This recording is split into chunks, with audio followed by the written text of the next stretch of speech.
Makin panas. Sekarang, giliran Jenderal Susilo Bambang Yudhoyono angkat suara. Hingga Rocky Gerung temukan dua fakta baru. Sekarang ini, posisi berhadapan antara rezim Jokowi versus kami semakin nyata ketika Muldoko dan dilanjuti oleh Agung Gumelar mengambil alih front depan rezim menghadapi kami.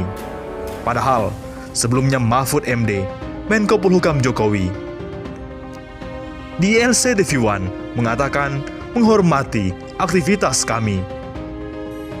Sebelum membahas Jenderal Susilo Bambang Yudhoyono yang ikut angkat bicara, saya masih tertarik membahas Muldoko.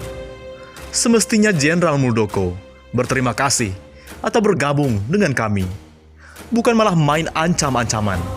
Kekuasaan itu tidak langgeng, wahai Bapak, yang sekarang gagah dan duduk di atas kursi dengan posisi memerintah. Besok sudah keriput, pandangan kosong di kursi goyang, penyakitan ini dan itu pula, tak berdaya. Walaupun dia memasang foto di ruang tamu berseragam lengkap bintang 4. Kami itu kekuatan moral, bahwa berdampak politik itu soal respon publik. Rakyat melihat pemerintah telah membuat jarak, arahnya memaksakan kepentingan. Lihat saja soal pilkada di musim pandemi. Rakyat tidak boleh berkumpul, pilkada tetap diproses. Teriakan agar ditunda tidak didengar. Ia tuli dan bebal. Pemerintah justru telah membuat gangguan di tengah ketidakstabilan ekonomi, pendidikan, dan kesehatan. Jika Pak Muldoko mengancam untuk membuat perhitungan, apakah rakyat juga tidak bisa berhitung? Pertanyaannya yang boleh dinilai bodoh, tetapi jawabannya dapat menjadi terapi kejut lagi. Kebenaran sehat adalah 2 + 2 sama dengan 4. Tapi kebenaran PKI dan komunisme, 2 + 2 harus dipaksakan menjadi 5. Dan rakyat harus menghafal kategori-kategori palsu itu. Kami mengajak agar mari berhitung dengan sehat, wahai Pak Jenderal. Oleh karena itu, kesal dengan penanganan COVID-19 pemerintahan Indonesia, SBY, Jenderal Susilo Bambang Yudhoyono juga angkat bicara. Hingga saat ini, angka kasus virus corona COVID-19 di Indonesia saat ini masih sangat tinggi. Per hari ini, Jumat 2 Oktober 2020, jumlah kumulatif kasus COVID-19 sudah mendekati 300.000 orang. Lemahnya penanganan pemerintah dalam menangani kasus COVID-19 membuat Presiden Republik ke-6 Republik Indonesia, Susilo Bambang Yudhoyono, SBY, kesal. SBY meminta pemerintah tak bergantung pada vaksin dalam menangani pandemi COVID-19. Ia tak ingin pemerintah kendor dalam mengatasi penyebaran virus tersebut. SBY menyadari pemerintah di seluruh dunia, termasuk Indonesia, telah berusaha mengatasi pandemi. Namun katanya, semua pihak harus mengakui kerja selama ini belum sepenuhnya berhasil. Harus terus dievaluasi. Setelah itu, lakukan koreksi dan perbaikan terus-menerus. Jangan kendor.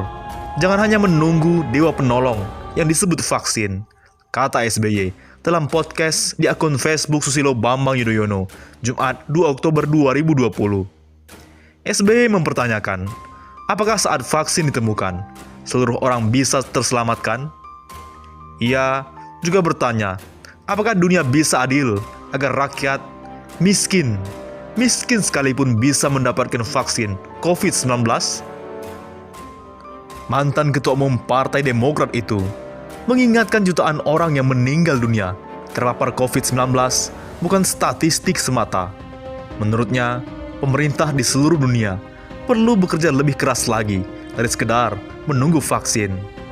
Dari bahasanya, SBY masih belum berani menegur langsung pemerintahan Indonesia karena masih menyebut pemerintahan di seluruh dunia. SBY berkata, pemerintah di negara manapun paling bertanggung jawab menyelesaikan pandemi ini. Menurutnya, rakyat telah memberikan mandat kepada pemerintah melakukan apapun guna menyelamatkan mereka di saat sulit. Pimpin kami, bimbing kami, dan bantu kami. Jangan biarkan kami rakyat kebanyakan kehilangan harapan, diliput rasa takut, dan tidak lagi percaya kepada dunia dan negaranya, ujar SBY seperti menyindir pemerintah karena masih akan melakukan pilkada di tengah pandemi.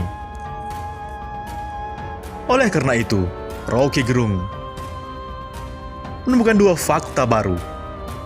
Pengamat politik Rocky Gerung menilai ada sebuah keanehan dalam peristiwa kegaduhan antara Komandan Komando Distrik Militer 0504 Jakarta Selatan, Kolonel Ucu Yustiana, dengan para purnawirawan di TMP Kalibata Rabu, 30 September 2020. Meski Ucu hanya mengingatkan terkait batasan jumlah peziarah, namun hal itu menjadi pertanyaan.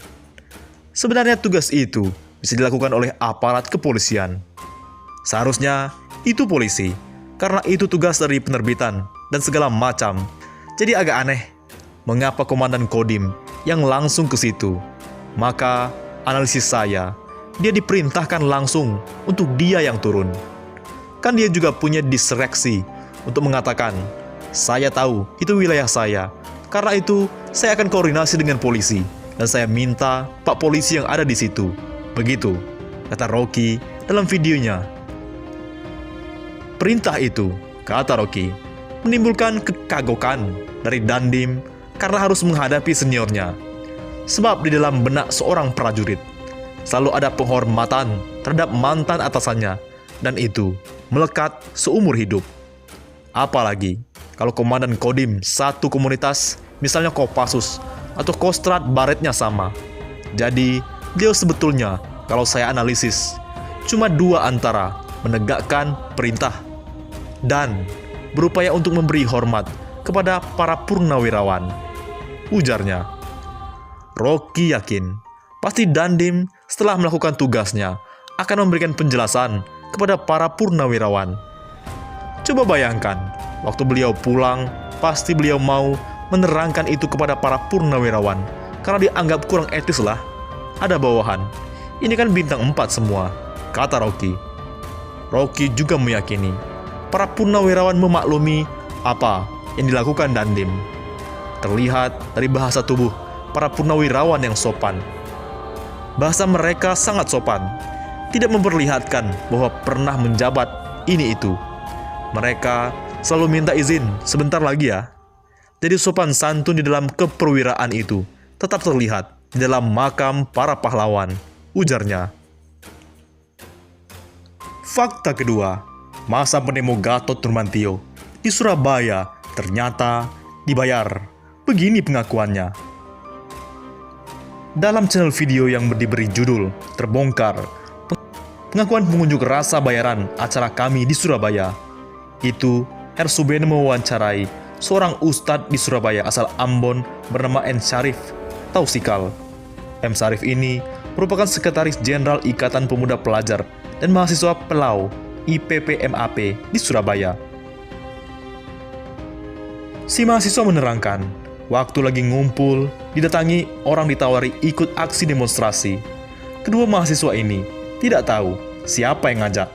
Mereka cuma dibilang, besok ada aksi titik kumpulnya di Gedung Juang 45. Namun sampainya di Gedung Juang, mereka langsung dipindah ke Jabal Nur. Mereka kaget karena Jabal Nur merupakan gedung milik keluarga mereka sendiri. Mereka juga mengaku dibayar dalam aksi tersebut. Dikasih uang berapa selesai acara? Tanya M. Syarif. Dikasih uang Rp100.000, si mahasiswa menjawab. Bagaimana menurut pendapat Anda?